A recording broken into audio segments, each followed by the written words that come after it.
Saudara-saudari yang terkasih dalam nama Tuhan kita Yesus Kristus, selamat hari Minggu. Kini kita memasuki Minggu biasa ke-22. Salam damai dan kebaikan untuk kita semua.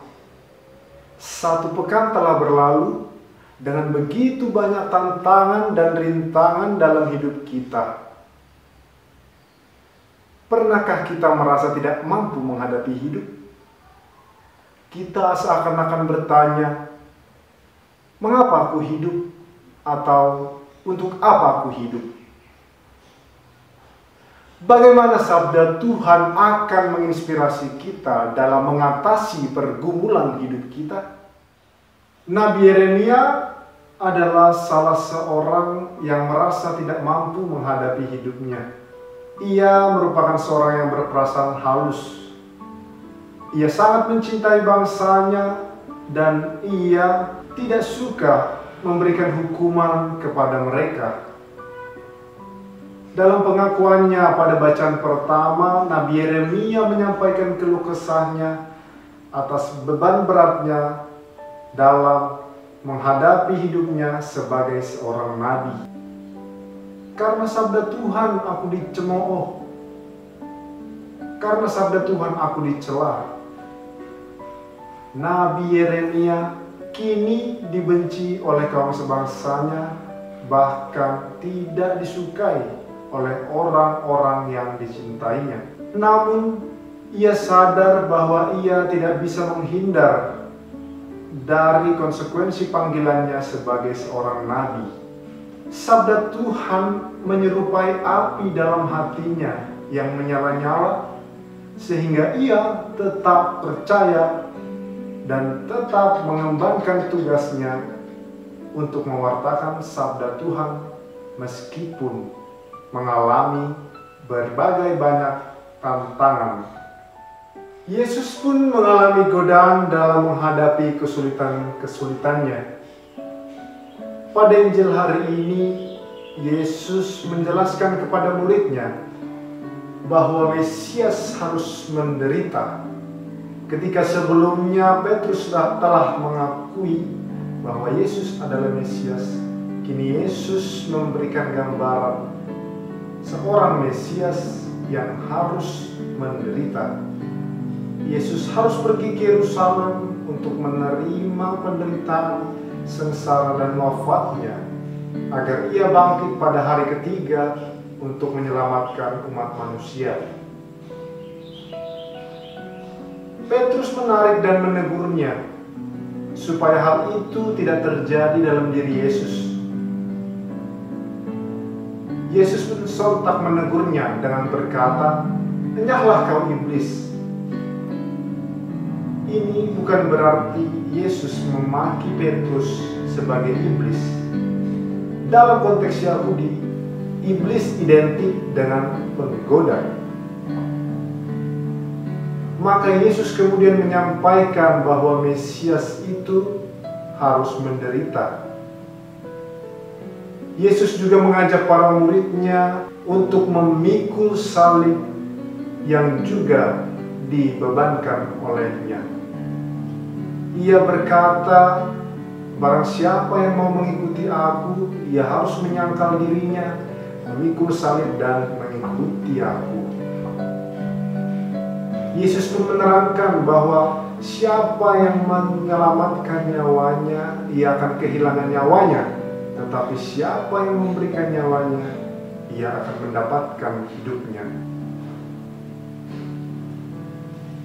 Paulus menulis suratnya kepada umat di Roma untuk menjelaskan apa itu agama Kristen dan bagaimana tuntutan praktis sebagai seorang Kristen.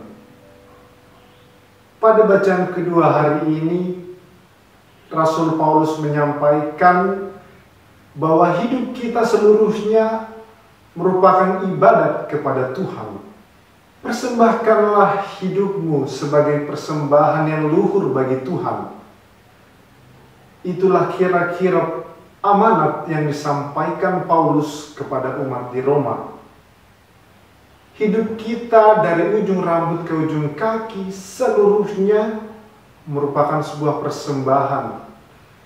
Persembahan bukanlah lagi soal materi, uang, atau kurban sembelihan, tetapi diri kita itulah persembahan. Pesan Rasul Paulus menggambarkan bahwa hidup ini adalah kesempatan untuk mengabdi Allah dengan lebih baik dan dengan sungguh-sungguh. Saudara-saudari yang terkasih, ketiga sabda Tuhan hari ini mengajak kita untuk merenungkan konsekuensi dalam mengikuti Tuhan kita Yesus Kristus.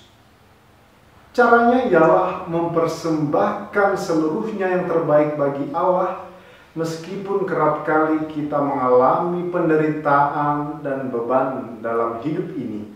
Dunia saat ini memang telah mengalami berbagai kemajuan, mulai dari teknologi, ilmu pengetahuan, dan juga kelimpahan kecerdasan manusia. Namun, kerap kali kita berhenti melangkah untuk mengikuti Kristus karena kita tertelan oleh ambisi dan keegoisan kita. Kita seringkali gila-gilaan bekerja hanya untuk kesuksesan dan kemakmuran sendiri. Akibatnya kita mulai cuek bebek dengan sekitar kita, tidak lagi sensitif melihat apa yang terjadi sekitar kita. Sekitar kita dibutuhkan sejauh itu berguna bagi diri kita. Orang-orang seperti ini mengalami kepikunan rohani. Karena kenapa? Ia tidak lagi membutuhkan apa yang di luar dirinya. Ia merasa dirinya mampu menghadapi segala hal karena kemajuan, kemakmuran yang ia miliki, kemampuannya. Itu semua adalah gambar realita kita zaman ini. Di tengah pandemi corona, kita seharusnya berusaha untuk memberikan yang terbaik bagi setiap orang dengan berbagai cara, dengan memanfaatkan teknologi, memanfaatkan kecanggihan yang saat ini sudah berada di dunia ini. Semuanya itu merupakan sebuah panggilan untuk kita dalam mengikuti Kristus. Dengan demikian, ketika kita rela untuk memanggul salib, apa yang dahulu menjadi pahit, kini menjadi sebuah kemanisan. Penderitaan kini telah memiliki arti. Ketaatan kita kepada Tuhan kini membebaskan diri kita, karena kita seutuhnya berserah kepadanya. Dan kematian kini menjadi sebuah kehidupan bagi banyak orang. Itulah misi dan tugas perutusan kita sebagai seorang Kristiani, berkorban bagi banyak orang untuk mengabdi kepada Allah. Tuhan tidak pernah janji untuk memberikan langit selalu biru, tetapi saudara-saudari, Ia setia menyertai kita. Hidup kita hanya sekali, berikanlah yang terbaik. Walau sulit, bukan berarti tidak mungkin, karena Tuhan beserta kita. Seperti apa yang dimiliki Nabi Yeremia dalam hatinya, begitu juga kita. Ada api yang menanamkan kebaikan dalam diri kita untuk keluar dibagikan kepada sesama kita. Saudara-saudari terkasih, semoga permenungan kita lewat sabda Tuhan hari ini memberikan tenaga dan semangat baru untuk memulai hari dan melanjutkan hidup kita dengan kerelaan berkorban untuk banyak orang. Seperti Yesus yang disalibkan untuk kita, begitu juga hidup kita seluruhnya diabdikan kepada Tuhan dan dibagikan kepada sesama. Salam damai dan kebaikan.